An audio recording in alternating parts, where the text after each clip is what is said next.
Dr. Ariane from the Movement Paradigm. 168 million people worldwide suffer from depression, and it is becoming more and more prevalent. In fact, since the start of antidepressants, we have had an increase in depression tenfold. And essentially, depression is a collection of symptoms. There is no specific diagnosis except for subjective questioning. And it is important and imperative that we begin to look at mental health differently, and we look at the emotional, mental, and physical causes of depression. And so today we're going to talk about 10 different physical root causes. This is not by any means all of them, but it is something that you can begin to look at depression and even anxiety differently in your own life and in those that you love.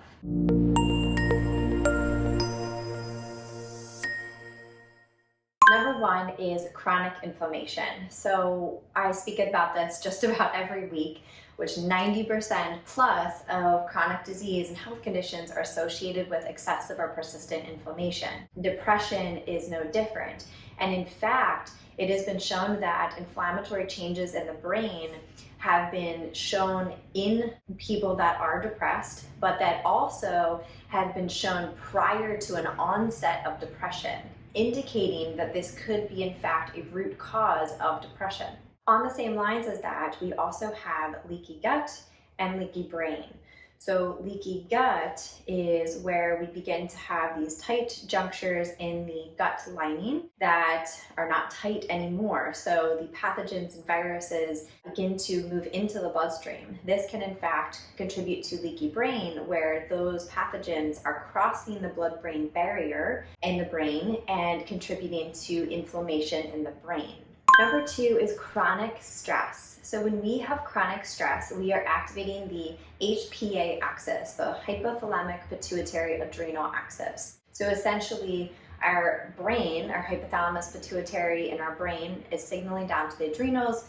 We're releasing these stress hormones such as cortisol. So we have this hypercortisol state, which is therefore going to influence our psychoneuroendocrine system. So therefore, it's affecting our serotonin. This can therefore be linked to depression. Simply put, if we are in a chronic stressed state, then that means we obviously do not have the proper stress management tools in place, because we all experience stress as human beings. That is part of being a human. The most important aspect is how we manage that stress, how we respond with clarity and creativity. So learning how to manage stress is one of the key points in this. Number three is oxidative stress. This can come from diet, from toxins, from heavy metals. So when we think of oxidative stress, we want to think of free radicals. So this is a huge link to aging and disease. So it has not only been linked to higher amounts of cardiovascular disease and Alzheimer's and other inflammatory conditions, but it has also been linked to psychiatric disorders such as depression. Number four is poor sleep. So sleep is one of the most important things in your life. I always say it's more important than nutrition and exercise combined. It is when we rest, restore, recover.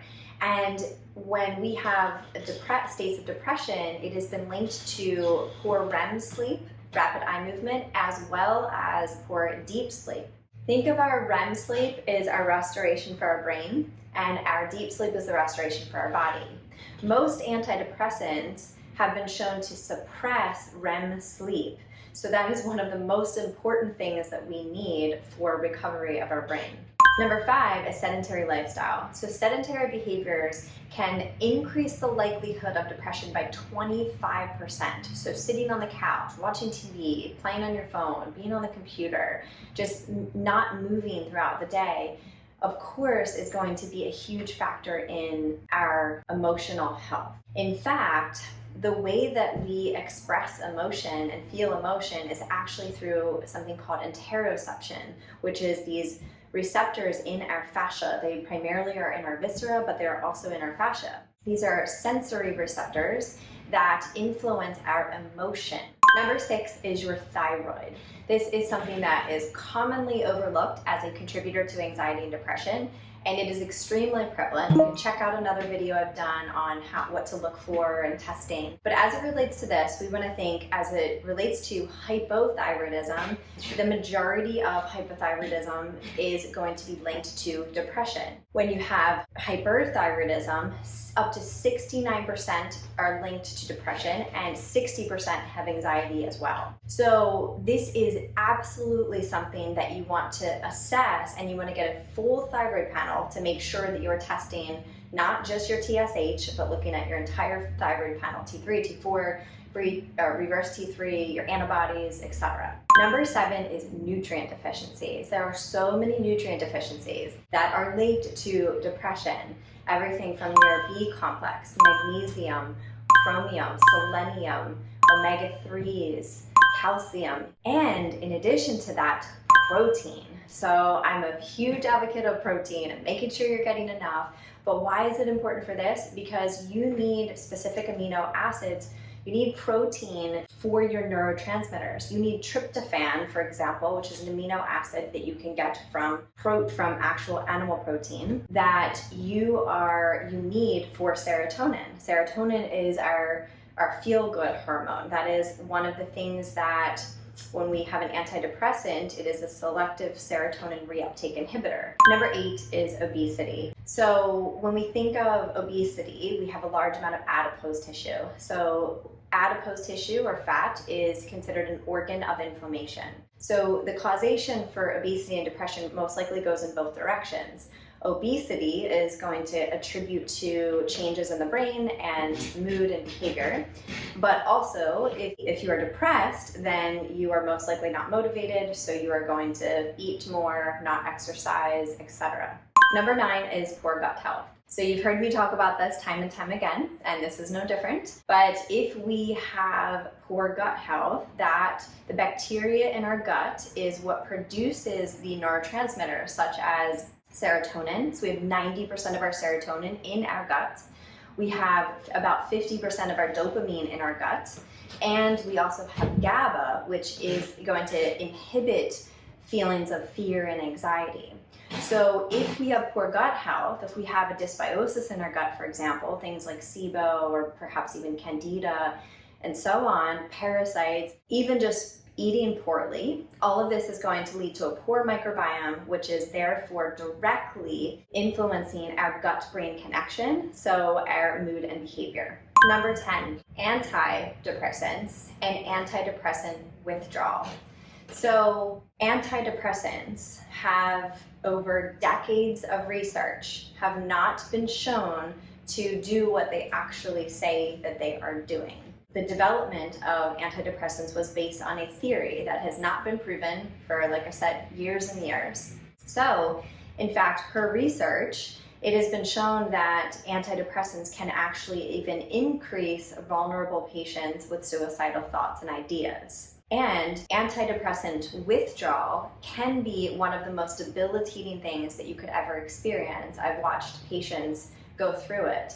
And I think that as it relates to this, we need more education and we need more research to support what is actually happening and what is not happening with antidepressants. So there you have it, 10 reasons, not an all-extensive list because research is continuing to evolve, but these are 10 evidence-based things that contribute to depression. And my goal is to help you really look at this differently and to be able to really assess and get to the root of your depression or your family members or your friends and really help to speak about this and bring it to the forefront instead of having the stigma around mental health. And when we can begin to really speak about emotions and maybe even change the terminology to emotional health, I think we can begin to actually recognize that we all have these emotions that we have to work through. And if we work through them together, then I think we could all be in a much better place. If you've listened to this and you need any type of help, please make sure to reach out to a professional and get the help that you need and you deserve. I hope this was helpful, and thank you so much for joining. As always, if you have any comments, I'd love to hear. If you have questions, and like I said, I'd like to start this conversation. So stay tuned for next week for weekly tips, mindset, nutrition, and movement. Make sure to subscribe to the Movement Paradigm.